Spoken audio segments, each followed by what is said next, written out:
Bismillahirrahmanirrahim. Assalamualaikum warahmatullahi wabarakatuh. Alhamdulillah, wassalatu wassalamu ala rasulillah wa ala alihi wa sahbihi wa mawala.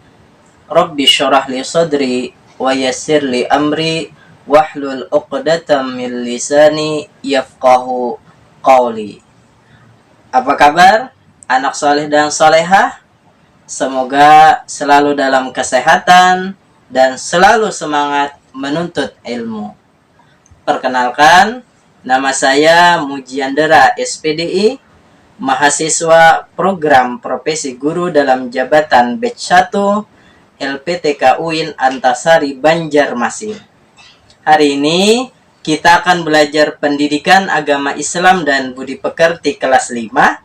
Bab 2 tentang lebih dekat dengan nama-nama Allah dengan submateri ayo mengenal Allah Subhanahu wa Ta'ala melalui Asmaul Husna.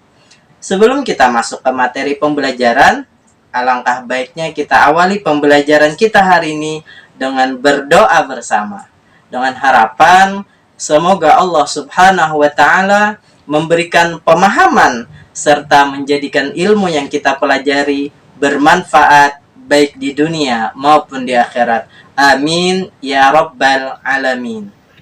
Bismillahirrahmanirrahim.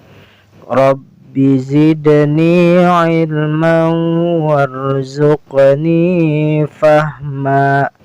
Ya Allah, tambahkanlah aku ilmu dan berikanlah aku rizki akan kepahaman.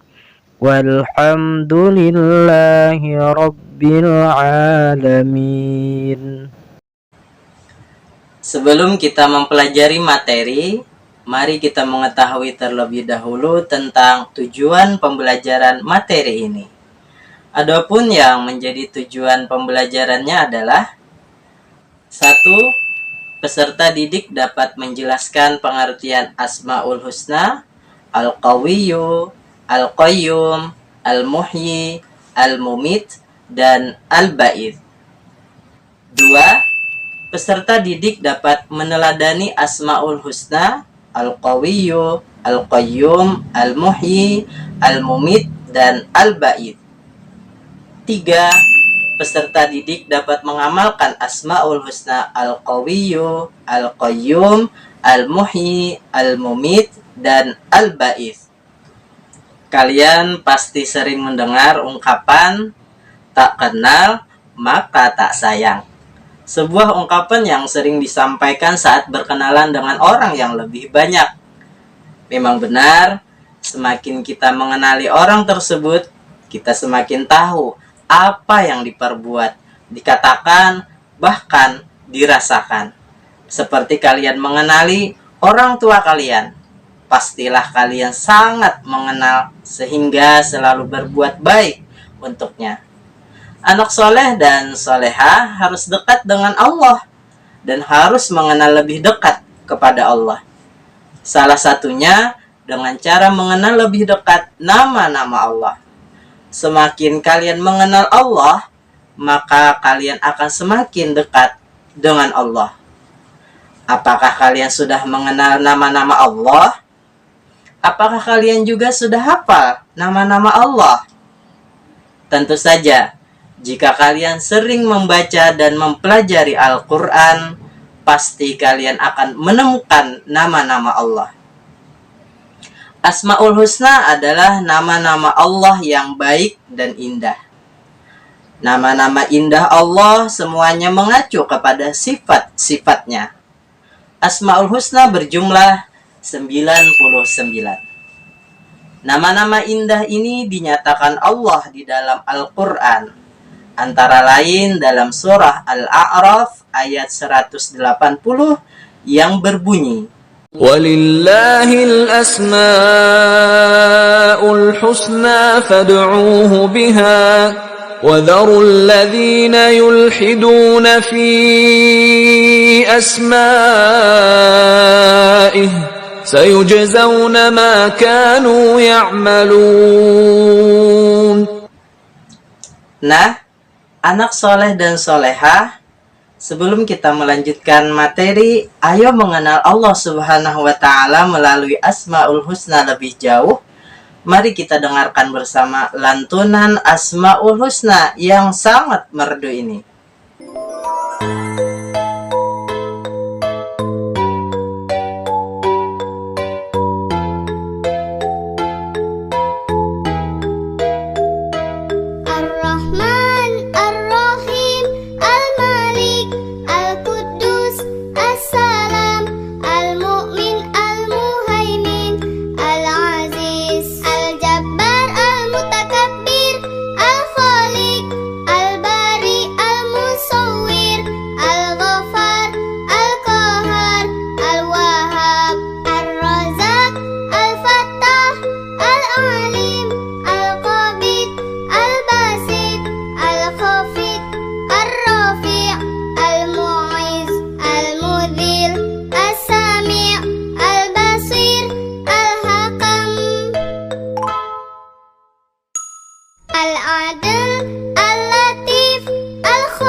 Bagaimana? Sudah semangat belajarnya? Sekarang pada pelajaran ini kita akan membahas 5 Asmaul Husna, yaitu Al-Qawiyyu, Al-Qayyum, Al-Muhyi, Al-Mumit, dan Al-Ba'its. Yang pertama, Al-Qawiyyu. Menurut kalian, siapakah manusia terkuat di Indonesia? Nah, jika sudah menemukan jawabannya, apakah ada orang lain yang lebih kuat? Mampukah dia mengangkat beban dengan berat 100 kg? Atau mampukah dia mengangkat sebuah mobil? Ternyata kekuatan manusia sangat terbatas. Lalu apa yang kekuatannya tidak terbatas? Dialah Allah yang maha kuat dan tidak satu makhluk pun yang mampu mengalahkannya. Dialah Allah Al-Qawiyyu yang memiliki kekuatan di atas segalanya. Dengan kekuatannya dia mengawasi dan mengatur segala sesuatu yang telah diciptakan. Sungguh Allah memiliki kekuatan yang tidak terbatas. Kekuatan Allah menunjukkan bahwa manusia di hadapan Allah sangat lemah. Karena itu manusia tidak pantas membanggakan dirinya. Sebagai anak soleh dan solehah, harus meyakini bahwa kekuatan yang dimiliki manusia pemberian dari Allah. Nah, untuk membuktikan keyakinan kepada Allah yang memiliki sifat Al-Qawiyyu, kalian harus meneladaninya. Seperti jika memiliki kekuatan berupa kecukupan harta, maka bantulah yang lemah atau miskin. Tidak memamerkan dan menunjukkan kekuatan harta di hadapan orang miskin. Dan jika memiliki ilmu, amalkanlah dan tidak memamerkan di hadapan orang yang rendah hati. Yang kedua, Al-Qayyum. Allah memiliki nama Al-Qayyum yang artinya Allah Subhanahu wa Ta'ala berdiri sendiri dan tidak membutuhkan bantuan makhluknya. Allah yang mengurus dan mengatur segala sesuatu yang menjadi kebutuhan makhluknya dan seluruh alam raya ini sendiri, dan tidak membutuhkan apapun dari makhluknya. Allah berfirman dalam Quran surah Al-Baqarah ayat 225. Sifat ini memberikan keteladanan kepada kita. Di antaranya, tidak menggantungkan hidup kepada orang lain. Anak soleh dan solehah terbiasa memenuhi kebutuhan pribadi secara mandiri, seperti merapikan tempat tidur, menyiapkan peralatan sekolah, dan sebagainya. Kemudian memiliki keterampilan untuk kebutuhan diri sendiri, misalnya terampil bersepeda, terampil membersihkan dan merapikan rumah, dan menjaga kesehatan. Kemudian memiliki kepedulian kepada orang lain. Contohnya, jika ada yang terkena musibah, hatinya bergetar, tangan dan jiwanya tergerak untuk membantu. Berikutnya, Al-Muhyi, yang artinya Maha menghidupkan. Dialah Allah yang memberi kehidupan kepada seluruh makhluknya. Allah berfirman dalam Quran surah Ar-Rum ayat 50. Ayat tersebut menunjukkan bahwa dialah Allah yang maha menghidupkan segalanya. Termasuk badan kalian bisa bergerak dengan leluasa. Semua karena kekuasaan Allah. Sebagai anak saleh dan salehah, tentunya bisa meneladani dari sifat ini. Di antaranya, bangkit dan termotivasi untuk berlomba-lomba dalam kebaikan. Yang keempat, Al-Mumit.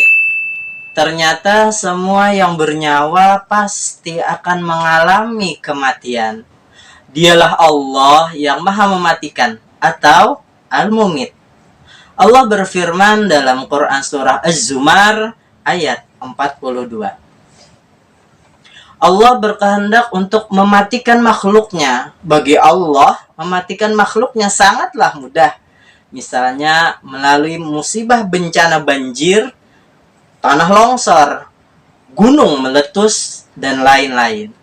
Anak saleh dan salehah, Allah mematikan dan menghidupkan manusia agar kita semua bisa mengambil pelajaran dan meningkatkan kehidupan yang lebih baik, merasakan kenikmatan hidup dan mensyukurinya, serta berlomba-lomba dalam amal kebaikan. Yang terakhir adalah Al-Ba'its. Al-Ba'its artinya Allah maha membangkitkan. Allah yang membangkitkan semua manusia dari alam kubur. Dan Allah akan menghidupkan kembali makhluk-makhluknya yang telah mati. Al-Ba'its juga berarti Allah yang memberi kekuatan untuk menggerakkan benda-benda yang diam dan menampakkan benda-benda yang tersembunyi. Allah berfirman dalam Quran surah Al-An'am ayat 60. Sebagai anak muslim, sudah seharusnya mengambil keteladanan dari sifat Allah Al-Ba'its. Di antaranya, yang pertama, meyakini kebenaran hari kebangkitan, sehingga terbentuk sikap terpuji dan menyenangkan orang lain. Yang kedua, peduli untuk menghidupkan orang lain dengan mengajar ilmu yang bermanfaat untuk bekal di dunia dan di akhirat. Yang terakhir, terbiasa menanamkan rasa percaya diri dan semangat juang kepada orang lain. Sungguh bahagia bisa mempelajari nama-nama indah Allah. Sudahkah kalian mengambil hikmah dari pelajaran ini? Apakah anak saleh dan salehah siap meneladani dan mengamalkannya? insya Allah bisa. Demikianlah pembelajaran kita hari ini. Semoga bermanfaat. Lebih kurangnya mohon dimaafkan dan dimaklumi. Wallahul muwaffiq ila aqwamit thoriq. Wassalamualaikum warahmatullahi wabarakatuh.